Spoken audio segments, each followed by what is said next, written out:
Muchas gracias por invitarme a participar en estas jornadas. Sí que es cierto que se me ha degradado. Inauguraba cuando empezó el programa estas jornadas como director del departamento y ahora me han dejado en el café para todos, que decía Antonio, de las 4 de la tarde. Por tanto, agradecido y además con ganas de volver a la universidad, de poder volver a debatir después de casi un mes que llevo fuera de esta casa, dedicado pues, a otros quehaceres que tienen que ver con la comunicación en el ámbito de la Comunidad Valenciana. A mí lo que me corresponde o la reflexión que pretendo dar aquí es la que tiene que ver con medios de comunicación y constitución democrática. Lógicamente, para intentar avanzar o profundizar en este ámbito, sobre todo debemos proyectarnos en dos cuestiones fundamentales. Una, en lo que tiene que ver cuáles son los contenidos que han recogido o que pueden llegar a recoger las constituciones en esta relación medios de comunicación, constitución o constitución democrática. Y por otra parte también no voy a dejar de caer en la tentación de entrar un poco en cuál es el papel actual de los medios de comunicación en el proceso o cambio constitucional, como queramos llamarlo. Primero de ellos, ¿cómo ha sido o cuál ha sido esta relación, cómo se ha recogido el tema de los medios de comunicación en las constituciones hasta el momento? Aquí hay que decir que ha habido una evolución evidente por la sociedad, pero siempre con un miedo implícito a cómo y de qué manera se regulaba. Lógicamente, la primera referencia es la que siempre recurrimos, 1789, con la Declaración de los Derechos del Hombre y Ciudadano, cuando el artículo 11 decía que todo ciudadano tiene derecho a hablar, escribir y publicar libremente. Un reconocimiento de un derecho por primera vez en nuestra historia como seres humanos y, lógicamente, en una declaración.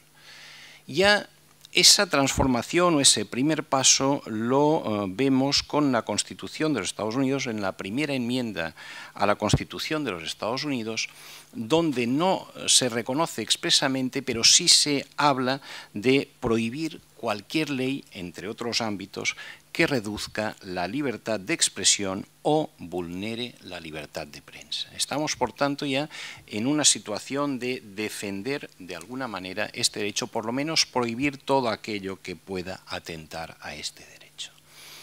Posteriormente, sobre estas dos premisas, prácticamente durante todo el siglo XIX y buena parte del siglo XX, hasta mitad del siglo XX, no hace falta entrar en ninguna de las constituciones, pero casi todas ellas entran en un ámbito únicamente de reconocimiento de ese derecho a la libertad de expresión o ese reconocimiento a la libertad de prensa, ¿no?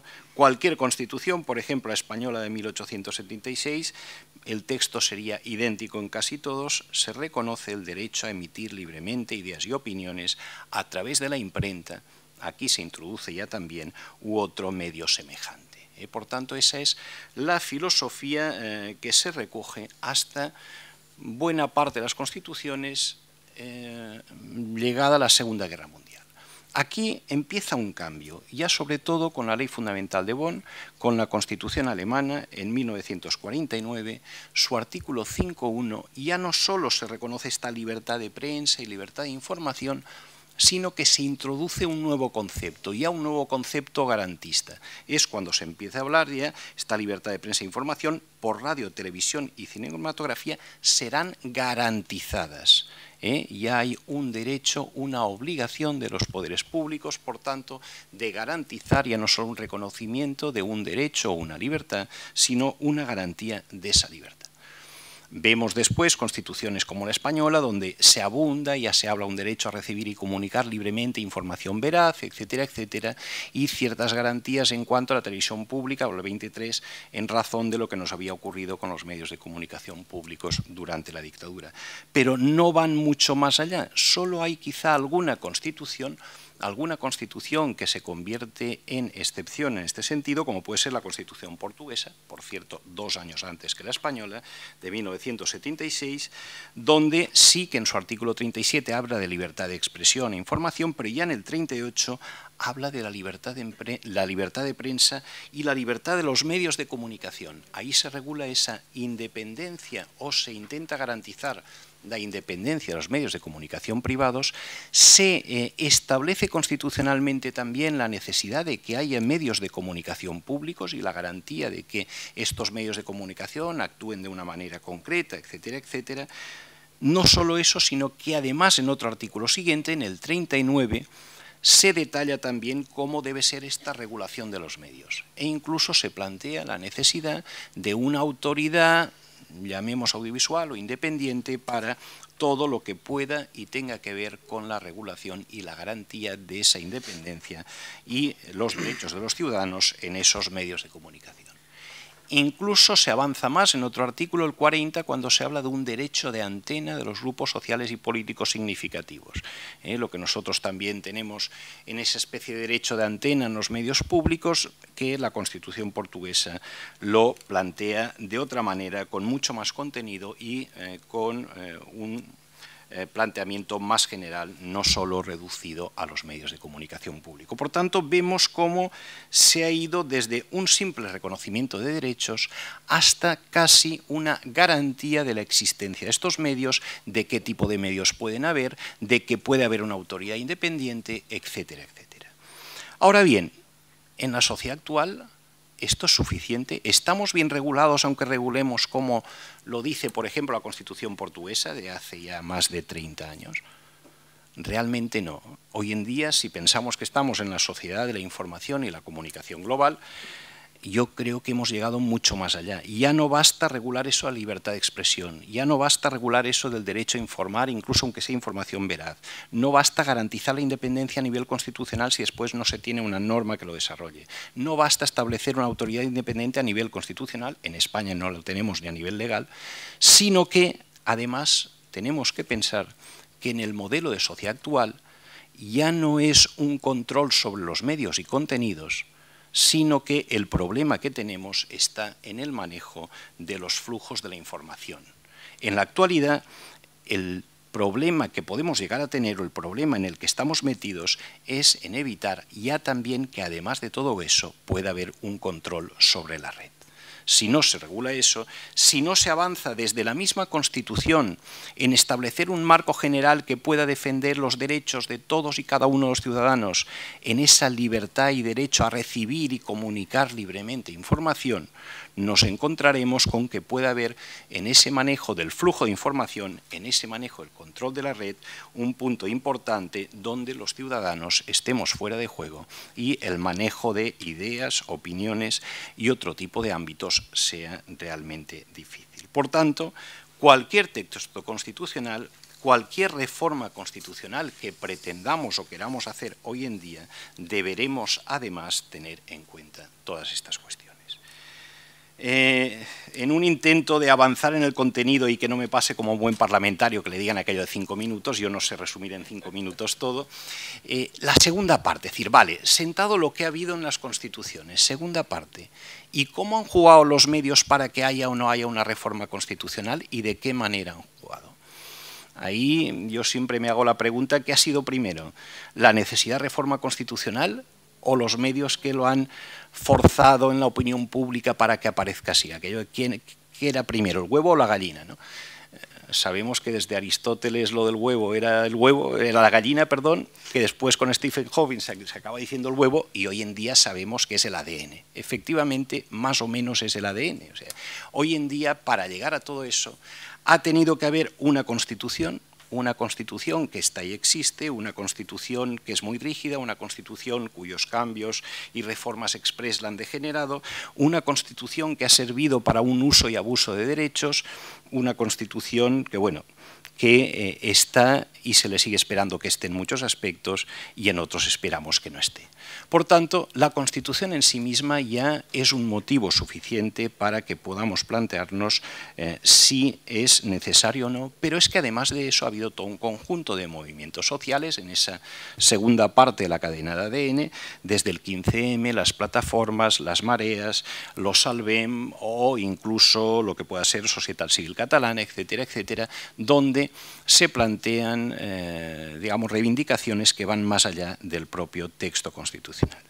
Y por último, los propios medios de comunicación.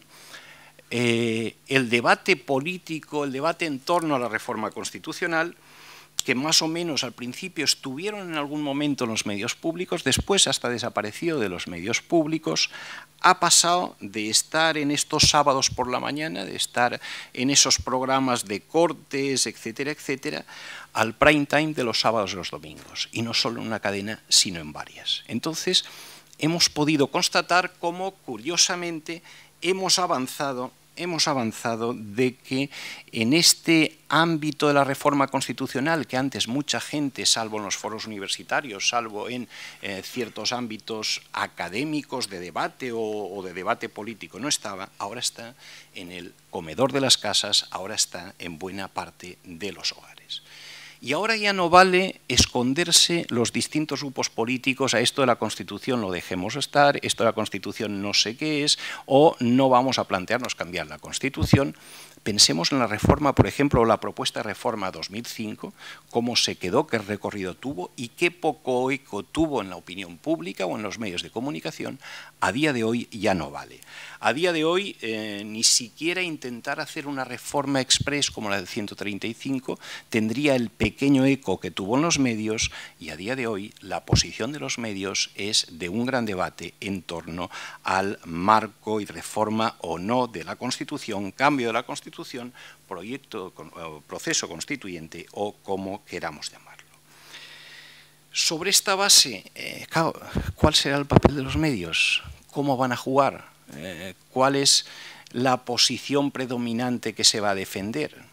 No la sabemos, aunque es cierto que podemos intuirlo por la estructura y por la posición de los medios de comunicación. Si el gran debate es a través de las teles, de una parte lo que pueda ser el grupo Mediapro con Antena 3, el grupo Planeta, cómo van a jugar a través de Antena 3 y La Sexta, cuál es el tipo de programa, cuál es el tipo de idea, cuáles son los tertulianos, cuáles son los políticos que van a intervenir en estos ámbitos, o si es desde el ámbito de Mediaset, cómo va a jugar Telecinco, si va a ser a través de Sálvame Deluxe o va a ser a través de otros programas de la 4 donde se debata la reforma constitucional. Ya no digamos ahora que han entrado la COPE y otros en los nuevos repartos de televisión, por lo tanto ahí puede que se entre también en el debate sobre libertad religiosa, etcétera, etcétera. A nivel de radio lo tenemos más o menos claro, sí que sabemos por dónde van a ir, la SER, COPE, Onda Cero, más o menos por los tertulianos, pero el enfoque es igual. Y por otra parte también habrá que ver en cuanto a los medios escritos, cuál es el planteamiento, cuál es el planteamiento de Prisa, cuál el enfoque del país en este ámbito de la reforma constitucional, la posición de Unidad Editorial y El Mundo, etcétera, etcétera. Por tanto, sobre esta argamasa vemos cómo habrá una posición activista, y podríamos catalogar ya más o menos cuáles pueden y cuáles no pueden ser, una posición de neutralidad en este ámbito, un juego también entre públicos y privados, veremos la posición de Televisión Española cuál es, ciertamente espero que no sea la de los telediarios habituales a los que nos tienen acostumbrados últimamente, pero podremos ver cómo en razón de ese juego públicos-privados, en razón de este juego dentro de los privados, cuáles juegan y en qué ámbito, con qué esfuerzo y con qué contenidos en lo de la reforma constitucional, tendremos el debate servido, y un debate servido, eso sí, ya no como antes, este debate ya está servido en el comedor de la casa. Ahora ya prácticamente es la decisión si queremos que sea un primer plato, si queremos que sea un segundo plato o un postre. Eso probablemente empecemos el 20 de diciembre. Nada más.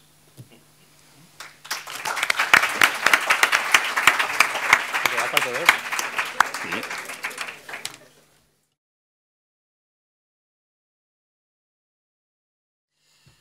El papel manipulador, bueno, difícil. Salvo que lo pongan en Sálvame Deluxe, el resto dependerá de los intervinientes. Los medios de comunicación, es evidente que cada uno tiene sus intereses. La estructura de medios de comunicación en España es una estructura muy condicionada, donde los medios de comunicación públicos a nivel estatal, Televisión Española, las garantías de independencia no son muchas. El proceso que hubo a partir de 2006, más o menos, yo creo que ha quedado bastante trucado. y los medios privados, pues bueno, sabemos perfectamente el grupo Mediaset sobre qué bases está y sobre quién es el accionista mayoritario.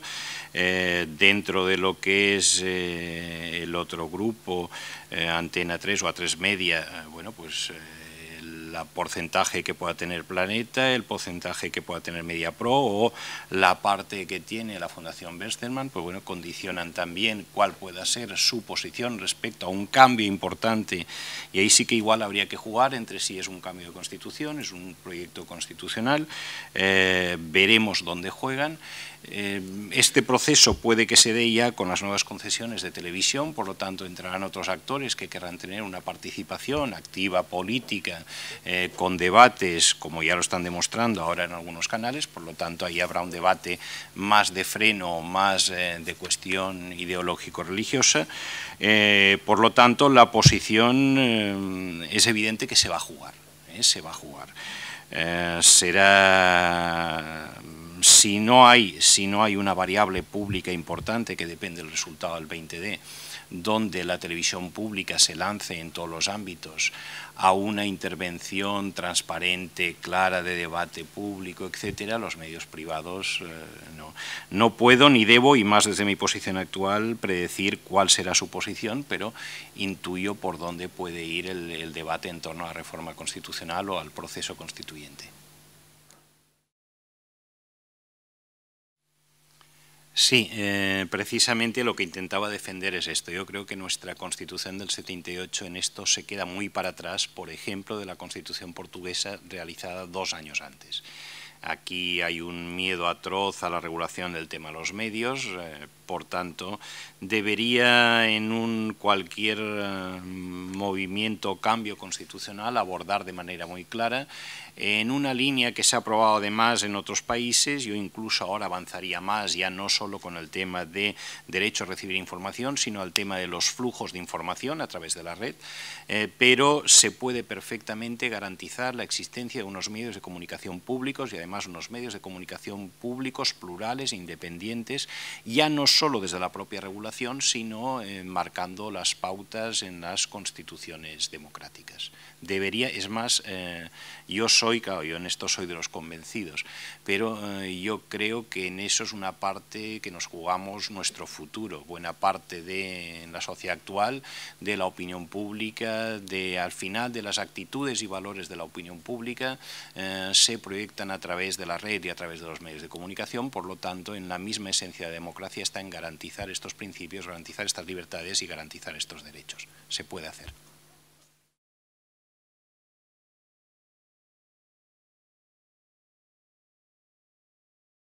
Por invitarme a participar en estas jornadas. Sí que es cierto que se me ha degradado. Inauguraba cuando empezó el programa estas jornadas como director del departamento y ahora me han dejado en el café para todos, que decía Antonio, de las 4 de la tarde. Por tanto, agradecido y además con ganas de volver a la universidad, de poder volver a debatir después de casi un mes que llevo fuera de esta casa, dedicado pues a otros quehaceres que tienen que ver con la comunicación en las constituciones hasta el momento. Aquí hay que decir que ha habido una evolución evidente por la sociedad, pero siempre con un miedo implícito a cómo y de qué manera se regulaba. Lógicamente, la primera referencia es la que siempre recurrimos, 1789, con la Declaración de los Derechos del Hombre y Ciudadano, cuando el artículo 11 decía que todo ciudadano tiene derecho a hablar, escribir y publicar libremente, con la comunicación en el ámbito de la Comunidad Valenciana. A mí lo que me corresponde o la reflexión que pretendo dar aquí es la que tiene que ver con medios de comunicación y constitución democrática. Lógicamente, para intentar avanzar o profundizar en este ámbito, sobre todo debemos proyectarnos en dos cuestiones fundamentales. Una, en lo que tiene que ver cuáles son los contenidos que han recogido o que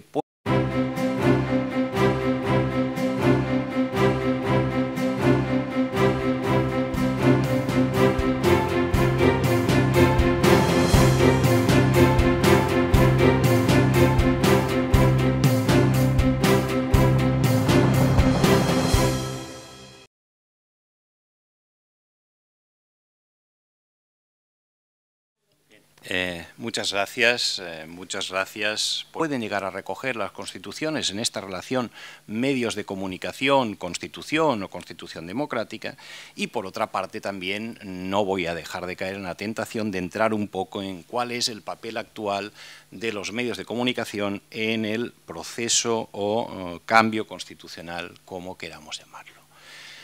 Primero de ellos, ¿cómo ha sido o cuál ha sido esta relación? ¿Cómo se ha recogido el tema de los medios de comunicación?